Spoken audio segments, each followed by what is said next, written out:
କାହାଣୀର ନାଁ ହଳଦିଆ ପତ୍ର ଝଡ଼ି ପଡ଼ିଲା କାହିଁକି?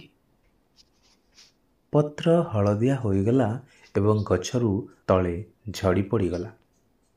ଦେଖିବା ଲୋକମାନେ ଏହାକୁ ପତ୍ରର ଦୁର୍ଭାଗ୍ୟ ବୋଲି କହିଲେ, କିନ୍ତୁ ଜାଣିବା ଲୋକ କହିଲେ ଯେ ପତ୍ର ଝଡ଼ିବା ପଛରେ ଗଛର ପରୋକ୍ଷ ସମର୍ଥନ ଥିଲା।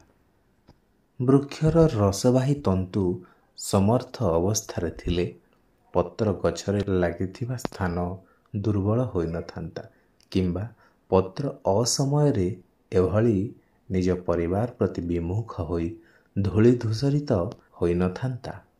କିନ୍ତୁ ପୂରା ଗଛରେ ପ୍ରବେଶ କରିଥିବା ବିକୃତିକୁ କିଏ ଦୋଷ ଦେବ? ପତ୍ର ଉପରେ ଦୋଷ ଲଦିଦେବା ହିଁ ଯଥେଷ୍ଟ ମନେ କରାଗଲା। ଏହା ହିଁ ଜଗତର ରୀତି। ପରିବାରରେ କାହାର ଉତ୍ଥାନ ପତନ କ୍ଷେତ୍ରରେ ସମଗ୍ର ତନ୍ତ୍ର ଦୋଷ ବା ପ୍ରଶଂସାର ଭାଗୀଦାର ହୁଏ।